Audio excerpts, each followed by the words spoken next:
делаем небольшие описания сохранности всех картин и сверяем список и непосредственно картины, делаем, сопоставляем порядковые номера списка с этими картинами для того, чтобы потом транспортной компании было бы проще их идентифицировать и уже заниматься упаковкой. Основная сложность — это место, люди и, так сказать, время реставратора, потому что у нас, естественно, есть свои, так сказать, обязанности по работе в наших музеях, и нужно будет специально организационные какие-то мероприятия провести, чтобы выделить вот это, где это делать, какими силами и так далее.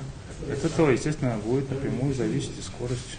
Но это будет не быстро, однозначно, это много лет, потому что огромный объем. Думаю, что если все хорошо получится, однозначно выставка будет.